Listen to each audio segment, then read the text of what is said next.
이 수넴 여인은 엘리사와의 만남을 통해서 하나님의 은혜를 경험하게 된 여인입니다. 이 수넴 여인은 마치 엘리야가 사르밧 여인과 관계를 맺은 것과 비슷한 면이 좀 있어요.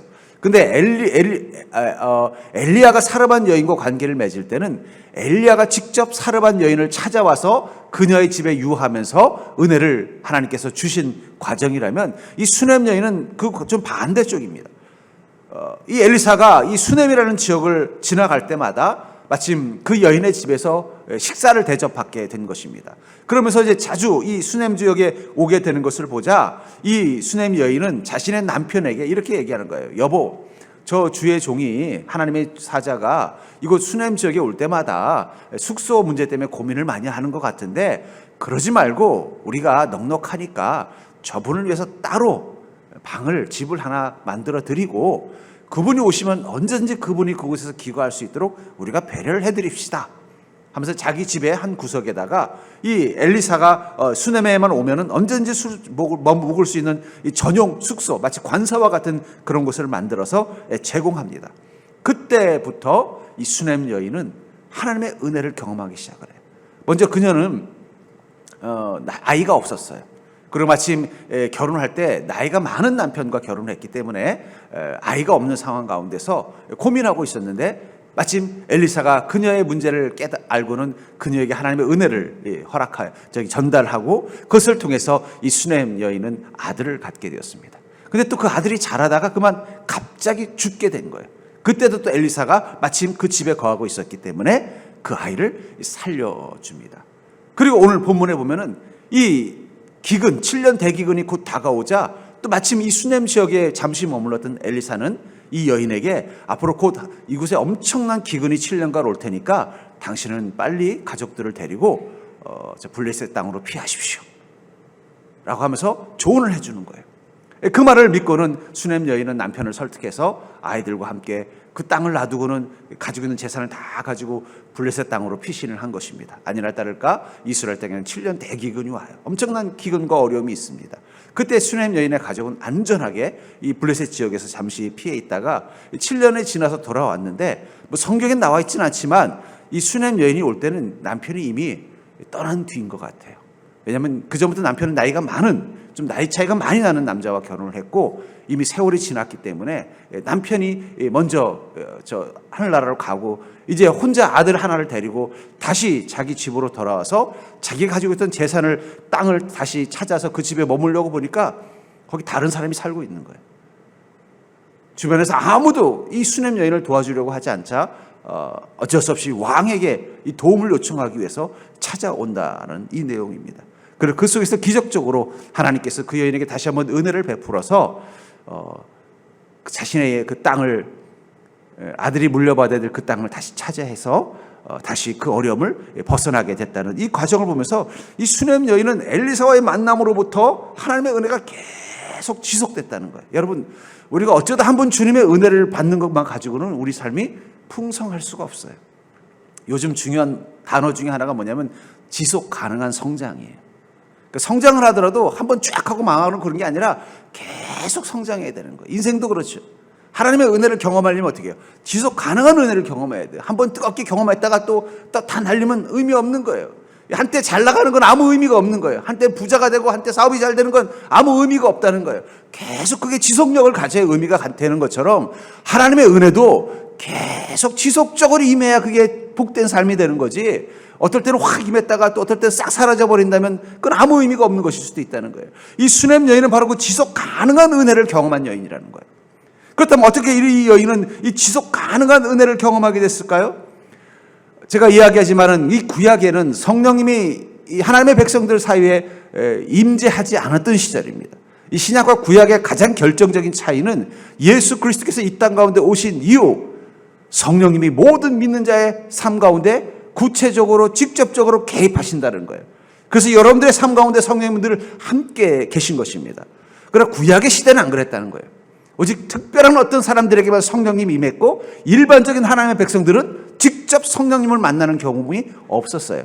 그때 일반적인 사람들이 성령님을 경험할 수 있는 것은 바로 사사나 선지자와 같은 사람들을 통해서만 성령님을 경험할 수 있었다는 거예요.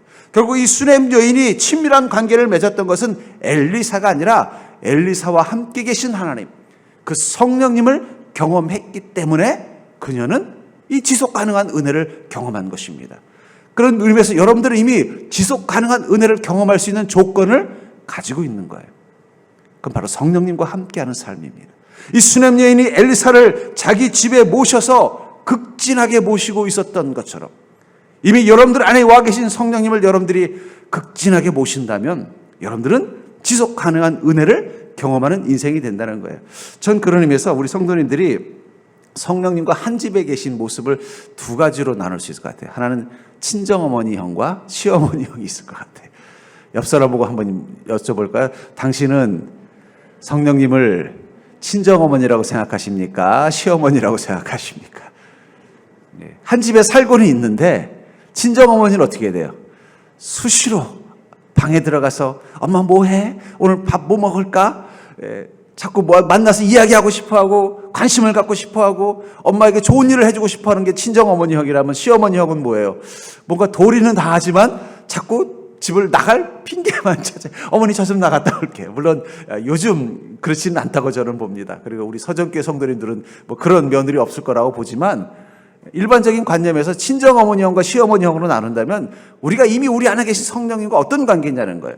이 수넴 여인은 엘리사와 어떤 관계였어요? 친정어머니처럼. 문제가 있으면 달려가서 아유 엘리사님 저희 아이에게 이런 문제가 있는데 어떻게 하면 될까요? 아유 엘리사님 딴 데 가서 괜히 잠자리 구하려고 애쓰지 마시고 수넴 땅에 오면 무조건 저희 집으로 오십시오. 그러면서 열쇠도 하나 드리는 거 언제든지 오사. 또 들어와서 마침 아이고 우리 엘리사님이 마침 이곳에 출장 오셔서 우리 집에 거하시네. 그러면 가서 아이고 오늘 저녁 뭐 드시고 싶으세요? 그러면서 또 음식을 대접해주고. 그러니까 엘리사가 어떻게 해요? 너무너무 이 수넴 여인이 자신에게 하는 그게 너무 극진하니까 하나님께 뭐랄까 하나님 이렇게 저를 잘 돌봐주는 이 저를 위해서 이렇게 성실하게 해주는 이 여인을 주님 축복해 주시길 바랍니다. 하나님도 그 주의 종이 일을 하기 위해서 이렇게 한다 하니까 얼마나 이쁘겠어요. 그럼 네가 그를 위해서 기도하거라. 그래서 또 수넴 여인이 가서 그런 거. 아이고 나를 위해서 이렇게 너무 정성껏 다해서 나를 이렇게 돌봐주니 너무 고맙소. 근데 수넴 여인 당신이 혹시 뭐 하나님께 간절히 부탁하고 싶은 게 있으면 나한테 말하시오. 내가 중보기도 해주리다. 그랬더니 그 여인이 말하는 거예요. 저에게는 한 가지 아쉬운 게 있습니다. 뭐 저는 보다시피 그렇게 어렵진 않은데 이미 남편이 나이가 많고 또 저는 아이가 없습니다. 아이가 없는 게 너무너무 저는 속상합니다. 그랬더니 그때 또 엘리사가 하나님께 기도해서 그녀가 아이를 잉태하게 만들어줬다. 그 모든 출발점이 뭐로부터 시작되는 거예요? 친정어머니 같이 대하는 마음. 여러분들 안에 계신 성령님, 전 여러분들이 친정어머니를 대하듯이 그렇게 대하는 자가 되기를 주의 이름으로 축복합니다. 물론 가끔 보면 딸도 자기 엄마랑 사이가 안 좋은 딸들도 있다고는 하지만 일반적인 통념에서 그러니까 여러분들 안에 계신 그 성령님을 마치 여러분들이 친정어머니들을 대하듯이 그렇게 친밀함을 가지고 함께 하려고 하는 그 순간 그 속에 지속 가능한 은혜가 임하는 거예요. 그러니까 이 수넴 여인은 참 지혜로운 여인입니다. 이 엘리사가 가지고 있는 권능과 은혜와 능력을 원해서 그에게 친절을 다한 게 아니라 그와 친밀한 관계, 그를 통해서 영적인 공급을 받는 그 은혜 앞에 너무 기뻐하는 마음이 있었기 때문에 어떻게 된 거예요? 자신이 원하지 않아도 그 외에도 계속해서 하나님의 은혜를 엘리사를 통해서 공급받은 거예요. 나중에는 그 땅에 7년 대환란이 올 거라고 하나님께서 엘리사에게 기근이 올 거라고 이야기하자 엘리사가 수넴 여인에게만 살짝 귀뜸해 주는 거예요. 아, 여기 있으면 아마 고생 많이 할 것 같은데 내가 당신이 너무 내게 잘해주니까 내가 당신에게만 딱 팁을 줄게요. 이제 곧 7년 기근이 올 텐데 저기 블레셋 땅으로 피하세요. 제가 기도해 봤더니 하나님이 그곳에는 기근을 주지 않으실 것 같습니다.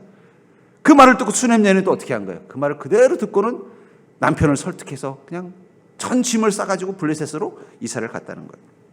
이처럼 성령과의 관계 속에서 지속 가능한 은혜를 경험하는 이 수넴 여인의 비결, 그 비결을 여러분들이 깨닫는다면 여러분들의 인생 가운데도 그 어떤 기근, 어떤 결핍, 어떤 문제 가운데서도 하나님의 은혜가 계속돼서 공급되어지는 그 지속 가능한 은혜를 경험하는 복된 인생이 될 줄 믿습니다.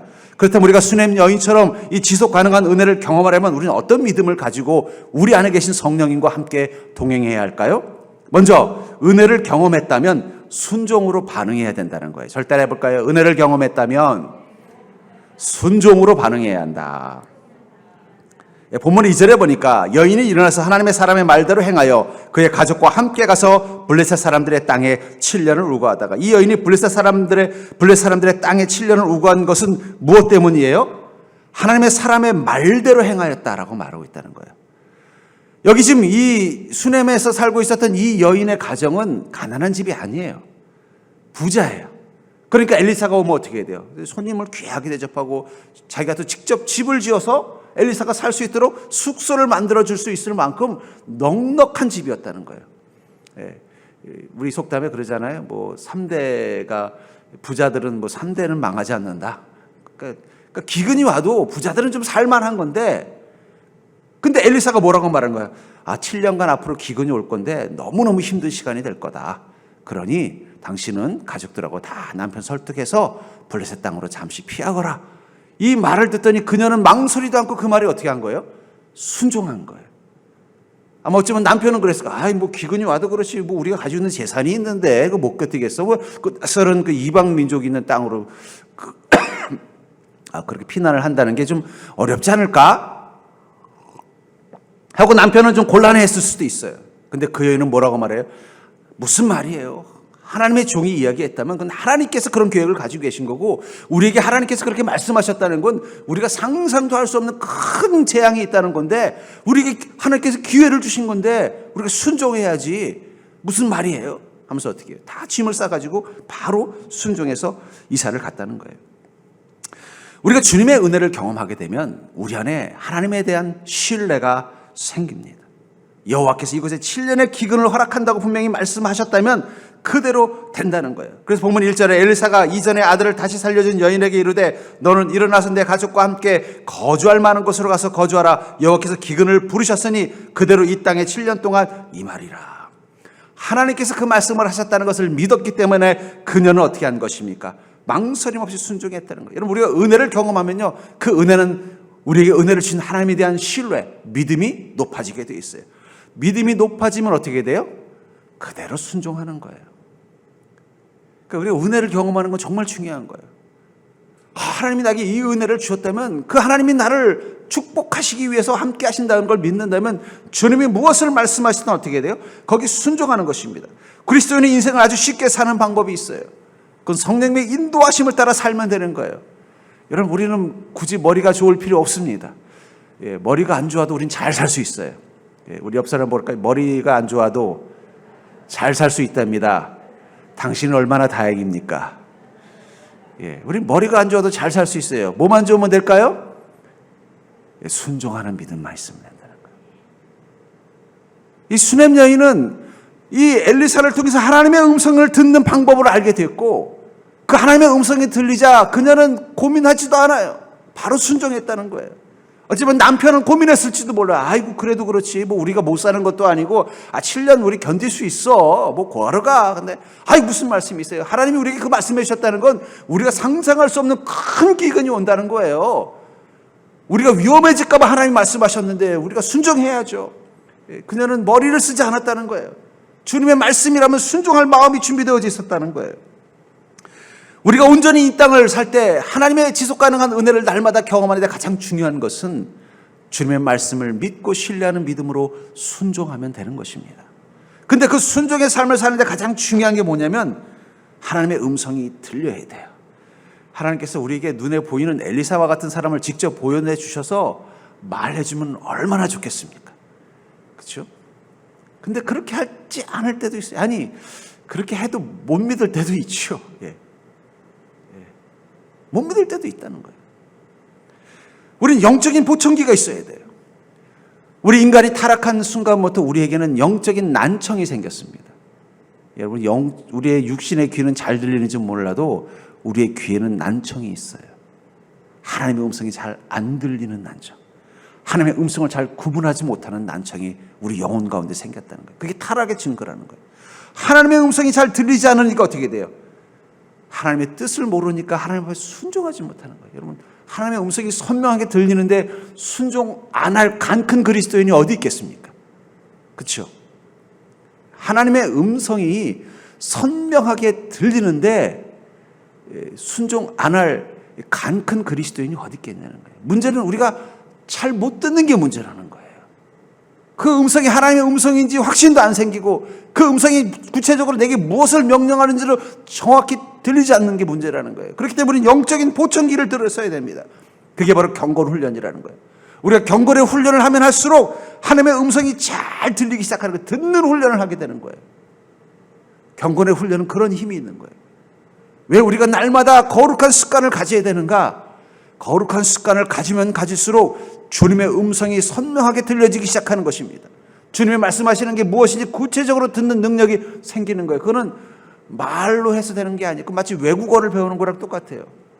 여러분, 외국어를 배울 때 학원 열심히 잘 다닌다고 영어를 잘하는 건 아니에요. 물론 열심히 다니면 도움이 되죠. 그것을 잘 들으려고 노력하다 보면 어느 순간 귀가 뚫리는 시간이 있대요. 그걸 그 학원 강사들은 그러더라고요. 저도 영어 공부할 때 보면 뚫릴 때가 있다는 거예요. 입이 터지고 귀가 뚫릴 때가 있다는 거예요. 그때까지 계속 듣고 계속 해야 된다는 거예요. 마찬가지라는 거예요. 우리가 경건의 습관을 가져야 되는 이유 중에 하나는 뭐냐면 하나님의 음성이 잘 들릴 수 있도록 우리 영혼의 귀가 뚫리는 작업을 해야 된다는 거예요. 들리기 시작하면은요, 확신이 있으면 순종 안 할 그리스도인이 어디 있어요? 그 정도로 간 크게 고집 부리는 그리스도인은 없어요. 대부분 우리 그리스도인들이 하나님의 말씀 앞에 순종하지 못하는 이유 중에 하나는 잘 안 들려서 그래요. 이게 하나님의 음성인지 하나님 무엇을 말씀하시는지 확신이 서지 않기 때문에 우리가 순종하지 못하고 자꾸 우리의 죄된 본성을 따라서 결정하려고 하는 것입니다. 그러나 하나님의 은혜를 경험하면은요, 점점 확신이 생기는 거예요. 그리고 주님의 음성 앞에 순종하겠다고 결단하고 거룩한 습관을 통해서 그 음성을 들어가게 되면은 주님의 음성을 순종해 나가면요, 복된 자리로 가는 거예요. 이 수nem 여인이 어떻게 엘리사의 말을 순종할 수 있었어요? 그는 하나님의 은혜를 경험하고 그 하나님의 은혜를 통해서 엘리사를 통해서 자신을 축복하신 하나님의 약속과 말씀을 믿었기 때문에 블레셋으로 떠나라고 하니까 순종해서 갔더니 어떻게 돼요? 정말 이 이스라엘 땅에 엄청난 기근이 왔는데 그 가정은 그곳에서 살아남을 수 있었다는 거예요. 전 그런 의미에서 여러분들 주님의 음성이 잘 들리는 믿음 되기를 주의 이름으로 축복합니다. 여러분, 우리가 다른 거 못해도 돼요. 주요 기도 잘 못해도 되고, 또 뭐 어떤 내게 영적인 달란트가 없어서 뭐 교회를 위해서 뭔가 큰 일을 못해도 괜찮아요. 그러나 주님의 음성은 잘 들리는 믿음을 가지셔야 돼요. 그 음성 듣고 하나님이 인도하시는 대로 한 걸음 한 걸음 가면은요, 7년 대환란이 와도 여러분들은 어떻게 돼요? 하나님께서 피할 길로 인도하시는 거예요. 저는 그 은혜를 누리고 사는 자가 되기를 주의 이름으로 축복합니다. 그리고 그 순종의 선택에는요, 하나님의 보증이 준비되어져 있어요. 하나님의 은혜 앞에서 내가 순종하겠다는 마음 가지고 주님의 말씀이 내 마음속에 들려졌을 때 거기에 순종하는 순간 그 선택에 대해서 하나님께서 우리를 책임지시는 놀라운 은혜를 경험하게 된다는 것입니다. 본문 2절과 3절을 보시면 여인이 일어나서 하나님의 사람의 말대로 행하여 그의 가족과 함께 가서 블레셋 사람들의 땅에 7년을 우거하다가 7년이 다함에 여인이 블레셋 사람들의 땅에서 돌아와 자기 집과 전투를 위하여 호소하려 하여 왕에게 나아갔더라. 7년의 환란이 끝나고 기근이 끝나고 돌아왔어요. 근데 그 사이에 안타까운 일이 있었던 걸로 판단이 돼요. 여기 보면 이 여인이 왕에게 와서 호소했다라고 말하고 있잖아요. 그 말은 그 사이에 아마 남편이 죽었을 것입니다.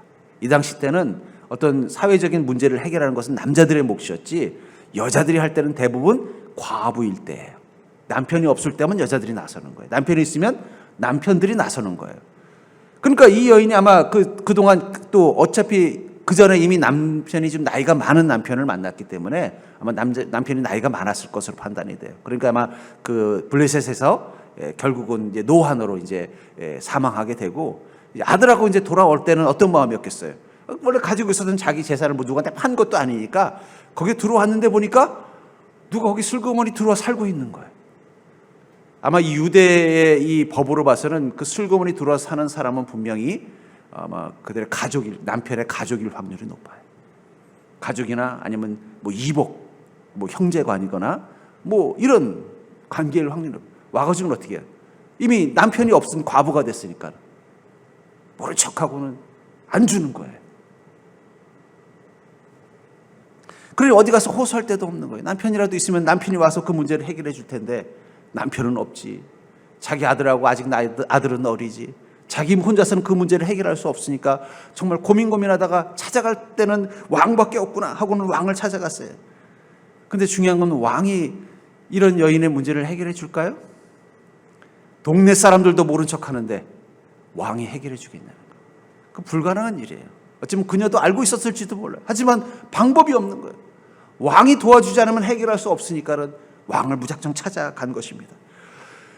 근데 그때 기가 막힌 하나님의 타이밍이 임했어요.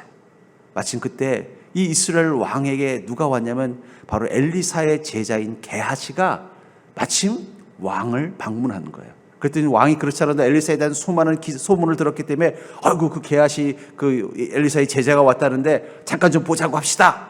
들어왔더니 정말 사실입니까? 내가 듣기는 소문으로는 엘리사가 죽은 사람도 살렸다는데 정말 그런가요? 그랬더니 게하시가 그 사실을 이야기하는 거예요. 이야기하고 있는데 마침 그때 누가 왔어요? 바로 그 죽은 아들이 살아난 이 수넴 여인이 마침 그 왕궁에 온 거예요. 그러니까 게하시가 막 이야기하니까 그 왕이 아이 그래도 사람이 죽었다가 살아나는 게 이게 가능할까요? 그러면서 뭔가 반신반의하고 있었던 거예요. 그랬더니 마침 게하시가 뭐라고 그러냐? 아이고 마침 그 증인이 여기 있습니다 하면서 수넴 여인이 온 거예요. 이 여인과 옆에 있는 이 아들 보이십니까? 이 아들이 바로 그 죽었다 살아난 그 사람입니다. 그러니까 왕이 그 수넴 여인에게 사실이냐 물었더니 그 사실을 구체적으로 이야기하니까 어떻게 돼요? 왕이 듣고는 사실이구나 하면서 어떻게 해요? 그 여인을 도와주게 되는 거죠. 너무 기가 막힌 타이밍이죠. 만약에 게하시가 그 전날 왔다 갔다든지 그 다음날 왔다 갔다든지 했으면 어떻게 됐을까요? 아마 왕은 분명히 뭐 누구라고? 그래? 뭐 그런 여인이 있었다고? 그야 뭐 자기들이 해결해야지. 그 동네에서 해결해야지. 뭐 내가 그런 것까지 해결해 주나? 그냥 나 바쁘다고 해라. 아니면 그 동네 군수에게 가서 해결하라고 하거라. 하고는 모른 척 해버렸을 확률이 높다는 거예요. 저는 그게 바로 우리 그리스도인이 우리 인생 가운데 누리는 인생을 짜릿하게 즐길 수 있는 거라고 생각합니다. 여러분들, 우리가 주님 앞에 순종하면서 나가면은요, 그 순종의 결과로 우리 인생 가운데 어려움이 있더라도 하나님은 그 어려움이 우리를 불행하게 만들지 않으십니다. 우리 기적적으로 어떻게 해요? 그 속에서 하나님의 개입하심을 경험하게 된다는 거예요. 그렇기 때문에 우리 그리스도인은 순종의 믿음을 가지고 사는 순간 우리 삶의 주님의 은혜를 경험하는 것입니다. 야곱도 이렇게 고백을 하고 있죠. 창세기 31장 7절부터 9절에 보면은 그대들의 아버지가 나를 속여 품삯을 10번이나 변경하였느니라. 그러나 하나님이 그를 막으사 나를 해치지 못하게 하셨으며 그가 이르기를 점이 있는 것이 내 싹이 되리라 하면 온 양떼가 남은 것이 점이 있는 것이요 또 얼룩무늬 있는 것이 내 싹이 되리라 하면 온 양떼가 낳은 것이 얼룩무늬 있는 것이니 하나님이 같이 그대들의 아버지의 가축을 빼앗아 내게 주셨느니라. 이 야곱은 라반이라는 이 사장님 만나가지고 여러 가지로 어려운 일을 겪고 있었습니다. 근데 그때마다 하나님께서 어떻게 해요? 그 순종의 믿음으로 살려고는 야곱의 편이 되셔서 하나님께서 그것들을 막아주셨을 뿐만 아니라 이같이 행했다라고 말하고 있다는 거예요. 아무리 야곱의 것을 빼앗으려고 애를 써도 하나님이 그것들을 어떻게 된 거예요?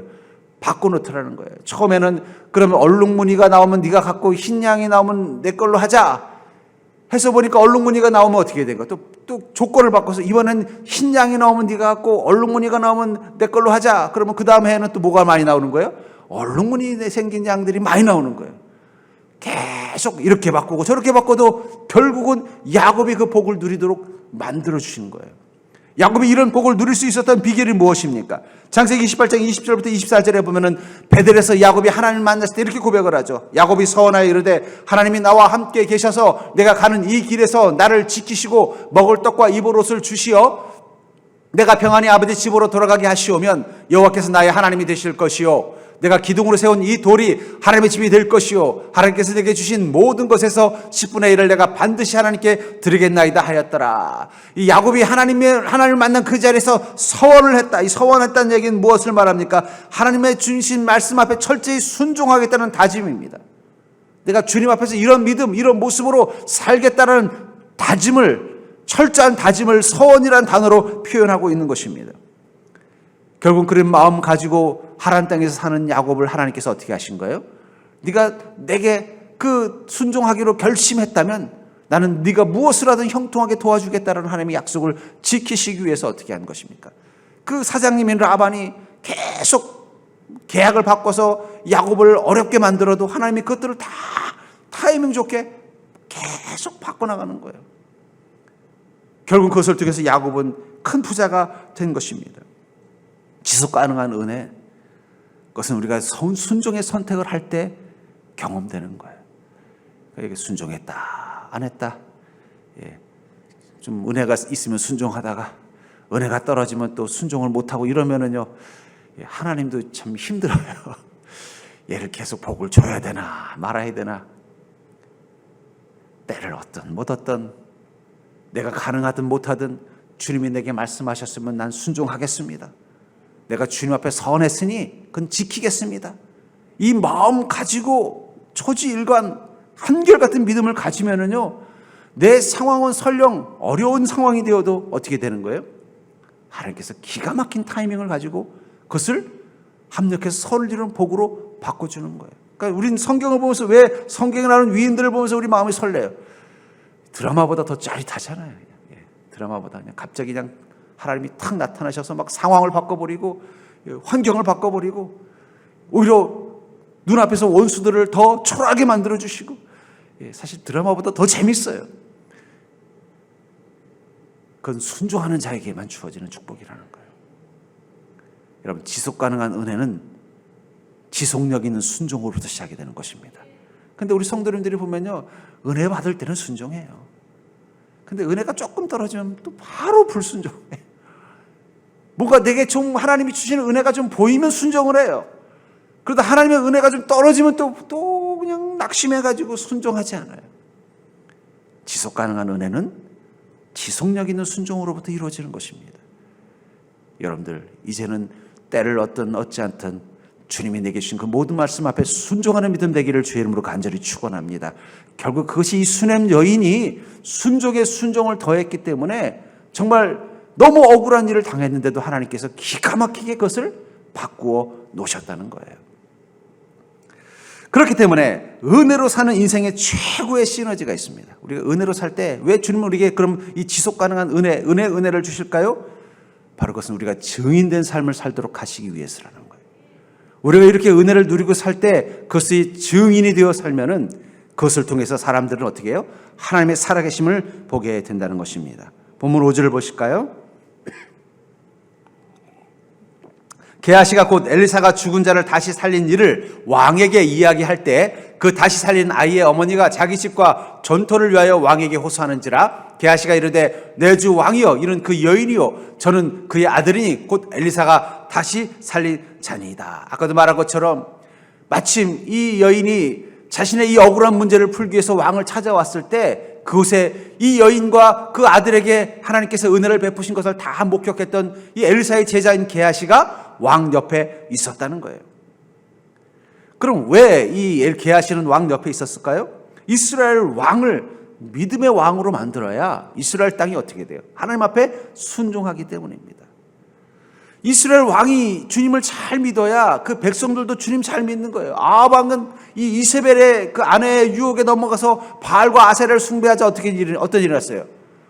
이스라엘 민족들도 우상 숭배에 빠져버렸단 말이에요. 그걸 엘리사는 잘 봤기 때문에 이 나라의 왕을 믿음 좋은 왕으로 세우는 게 중요하다는 걸 아는 거예요. 그래서 어떻게 해요? 게하시를 보내서 이스라엘 왕이 그 믿음을 가지고 잘 하나님 앞에 순종하도록 만들기 위해서 계속 관계를 맺어오고 격려를 했던 것입니다. 그러려면 믿음이 좋은 왕이 되려면 어떻게 해야 되겠어요? 그건 하나님의 은혜와 능력이 살아있다는 것을 경험해야만 되지 않겠어요? 그러니까 이 믿음 좋은 왕으로 만들어 이스라엘 땅이 또 이스라엘 민족도 주님을 잘 믿는 하나님의 백성이 되기 위해서 하나님께서는 그 이스라엘 왕이 그 좋은 믿음을 갖도록 만들기 위해 애를 쓰고 계셨을 것입니다. 근데 마침 그때 이 수냄 여인은 어떤 역할을 한 거예요? 증인의 역할을 한 거예요. 하나님 말씀 잘 듣고 순종하면 저에게 임한 이 복을 왕도 경험할 수 있다는 걸 보여준 거예요. 자기 아들이 죽었다 살아난 사건, 그 기근 속에서도 지켜주신 사건, 그 놀라운 은혜들을 이 여인은 증거로 가지고 있었던 것입니다. 그래서 하나님께서 어떻게 한 거예요? 이 왕의 마음을 변화시키기 위해서 이 수냄 여인을 이 왕을 찾아올 수밖에 없는 상황으로 만든 것입니다. 그리고 찾아온 왕 앞에서 그 증인의 삶을 살게 된 거예요. 결국 이 이야기를 듣고 왕은 확신을 갖게 된 거예요. 아, 내가 더 하나님 의지해야 되겠다. 내가 이 나라를 다스릴 때 더 주님의 말씀대로 다스려야 되겠다. 내가 어떤 문제가 있을 때마다 주의 종을 통해서 하나님의 음성을 듣고 이 문제를 해결해야 되겠다. 확신이 생긴 게 누구의 힘이에요? 수냄 여인의 증언을 통해서. 하나님은 살아계십니다. 하나님은 능력이십니다. 하나님은 주님을 믿고 따르는 자에게 은혜가 되어주십니다. 왕이시여, 당신도 주님을 나처럼 믿고 따라가시면 여러분들의 당신의 삶 가운데 하나님의 은혜와 능력이 되어 주실 것입니다. 하나님은 그런 인생이 되도록 하시기 위해서 우리에게 은혜를 부어주시는 거예요. 그 은혜를 어떻게 해요? 가지고 세상에 증인된 삶을 살도록 하기 위해서예요. 그래서 저는 이렇게 정의를 내리고 싶어요. 저를 따라해 볼까요? 그리스도인의 복은 증인의 복이다. 우리는 우리에게 주님이 주신 은혜라는 복을 우리만 알고 있는 게 아니라 사람들에게 보여줘야 돼요. 그것을 통해서 하나님이 사랑이시고 하나님은 사랑이시라는 것을 보여줘야 된다는 거예요. 그러니까 여러분, 하나님께서 여러분들에게 주신 복은 어떻게 해요? 증인이 되셔야 돼요. 근데 이 증인이 된다는 건 뭘 말할까요? 자랑하는 게 아니죠. 여러분, 내 힘으로 한 것은 자랑할 수 있지만 내 힘으로 한 것이 아닌 것은 자랑할 수 없는 거예요. 그건 그냥 감사한 거죠. 그렇죠? 내 힘으로 한 것은 자랑이지만 내 힘으로 하지 않은 것은 감사할 수밖에 없는 거예요. 내가 똑똑해서, 내가 능력이 있어서, 내가 그걸 가능한 어떤 관계가 돼서 해결했으면 그건 자랑할 수 있는 거예요. 그런데 나는 아무런 능력도 없는데 하나님께서 은혜를 베풀으셔서 했다면 우리는 그것을 자랑하는 게 아니라 감사하는 것이죠. 그렇기 때문에 우리가 주님의 은혜를 누리고 사는 인생이라면 우리가 증인의 복을 누린 자가 되기 위해서 우리가 어떻게 되는가? 여러분들의 인생 가운데 주님이 주신 은혜 앞에 자랑하지 마시고 감사하는 자가 되기를 주의 이름으로 축복합니다. 우리 옆 사람 보고 이렇게 말해볼까요? 주님이 은혜를 주셨다면 자랑하지 말고 감사합시다. 자랑과 감사의 차이가 뭐예요? 내가 이렇게 좋은 거 가지고 있어라고 말하는 건 자랑이에요. 그러나 하나님의 은혜가 내게 임했습니다라고 고백하면은 그건 감사예요. 내게 이런 것이 있다는 것을 사람들 앞에 드러내보고 싶어하는 것은 자랑입니다. 그러나 내 인생 가운데 계신 하나님을 말하고 싶어 한다는 것은 그건 감사라는 거예요. 그렇기 때문에 감사는요, 겸손하게 하나님이 하셨어요 라고 말하는 거예요.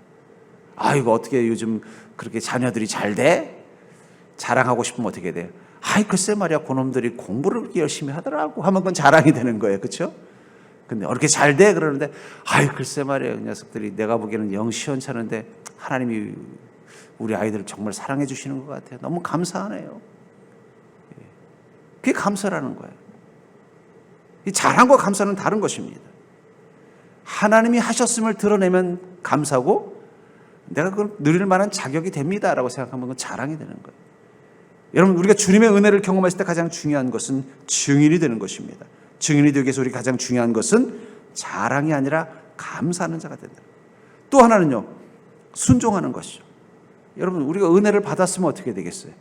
은혜를 받은 자처럼 살아야 되겠죠. 은혜를 받았으면 어떻게 돼요? 은혜를 받은 자처럼 살아야 된다는 거예요. 제가 이렇게 우리 교회에 이 장학금 제도를, 장학생들을 좀 세우고 이런 것에 대해서 관심을 갖는 이유가 있습니다. 그건 제가 대학교 4년 동안 저를 4년간 등록금 전액을 후원해 주신 분이 계셨어요. 그래서 그 당시 저희 집이 참 어려웠는데 제가 무사히 공부를 마칠 수 있었던 비결이 바로 저에게 4년간 아무런 조건도 없이 등록금 전액을 다 대주신 분이 계셨어요. 그때 제 마음 가운데 다짐을 했어요. 뭐냐면 나도 나중에 누군가에게 장학금을 주는 사람이 돼야 되겠다. 근데 마침 제가 서울에 있는 한 교회 부목사로 있는데 전에 섬겼던 그 교회의 여학생, 그때 제가 학생부였던 여학생이 갑자기 전화가 온 거예요. 그 교회를, 사역했던 그 교회를 떠난 지가 벌써 한 5년 이상 지났는데 갑자기 그 여학생이 전화가 온 거예요. 그러면서 목사님, 그러면서 왜? 그래서 저 좀 드릴 말씀이 있는데 저 좀 도와줄 수 있냐? 그래서 뭐냐 그랬더니 자기가 지금 등록금이 없어서 이번 학기에 등록을 못 하는데 등록금을 좀 마련해 줄 수 없냐는 거예요. 근데 제가 당황이 됐어요. 왜냐하면 그 여학생은 벌써 5년 전에 이미 그 교회를 떠났고 그동안 연락도 없었고, 또 저도 그냥 아직은 부목사니까 이렇게 넉넉하지 않은데 갑자기 등록금이 뭐 그래서 얼마나 필요한데 그랬더니 그 당시 한 150만 원 얘기를 하더라고요.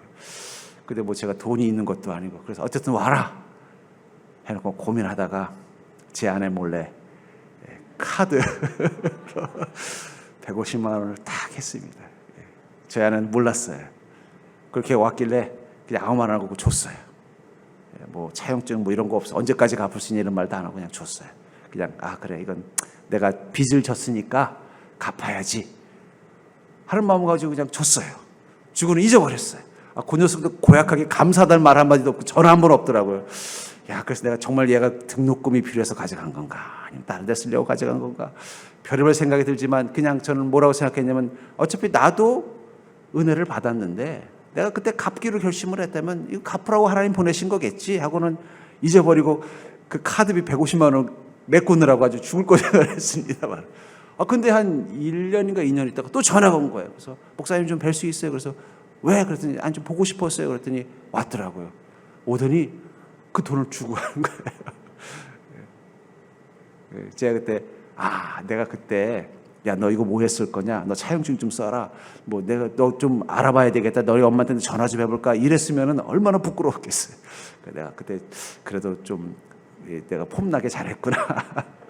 근데 제가 그렇게 할 수 있었던 비결은 뭐냐면, 제가 은혜를 받았기 때문이에요.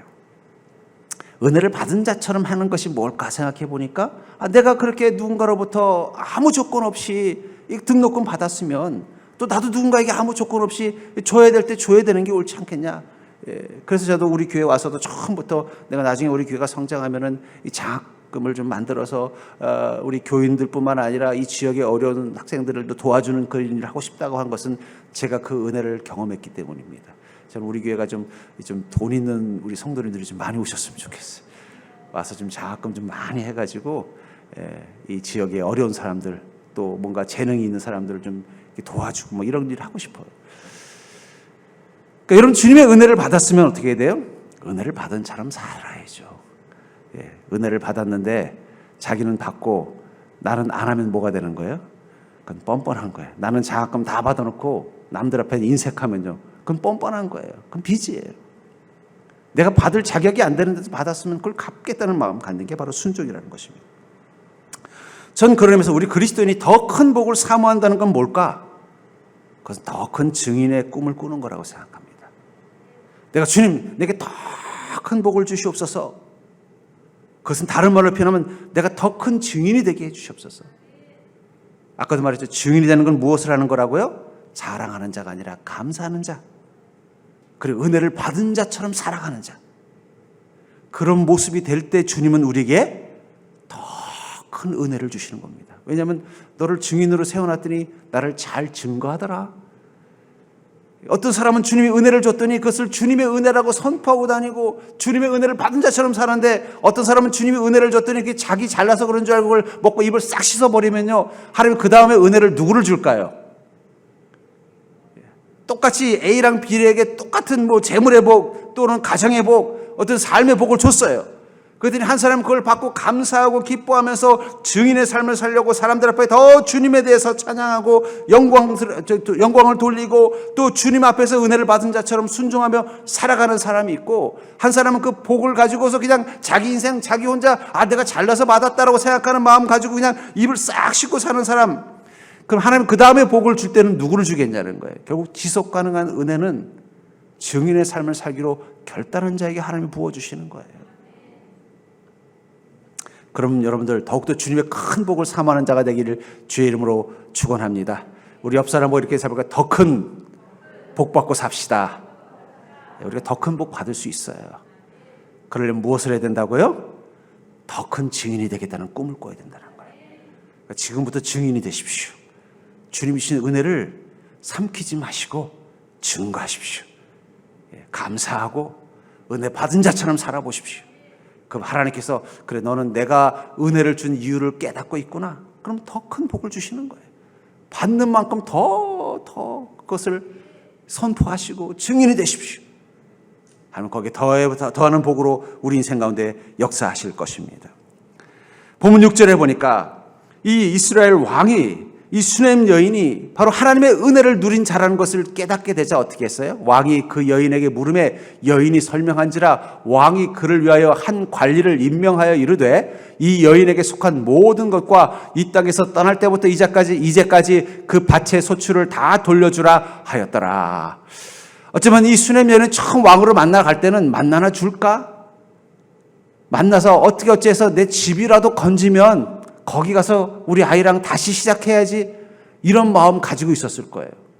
근데 마침 그 왕을 만난 자리에 이 여인의 인생 가운데 하나님의 은혜가 임했음을 본 증인인 게하시가 있었고, 그 게하시를 통해서 이 여인이 하나님의 은혜를 누린 인생이라는 것을 깨달은 왕은 그 여인을 위해서 무엇을 해줘요?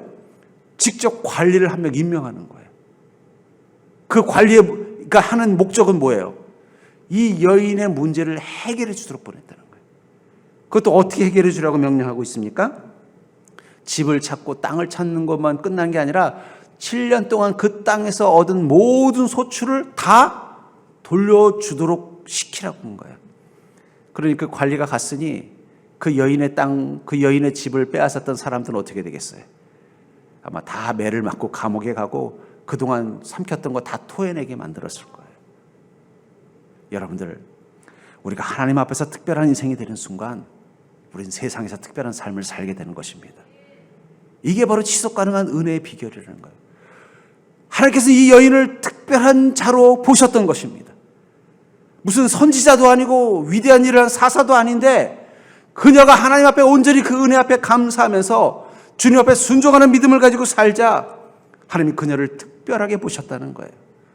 하나님이 특별하게 본 자는 세상에서 특별한 인생을 살게 되어져 있다는 것입니다. 이 수넴 여인이 이런 은혜를 누렸다면 우리는 불가능할까요? 이 평범한 수넴 여인도 하나님 앞에서 특별한 은혜를 누렸고 그것이 그의 인생을 특별한 삶으로 만들어줬다면 우리도 주님 앞에서 이런 지속 가능한 은혜를 누리며 살 수 있다는 것입니다. 여러분들도 늦지 않았습니다. 지금부터 수넴 여인과 같은 믿음으로 살아보십시오. 그럼 여러분들 은혜의 은혜를 더하시는 그 주님의 은혜가 여러분들의 인생을 특별하게 바꾸어 주실 줄 믿습니다. 그 믿음 가지고 사는 자가 되기를 주의 이름으로 축원합니다.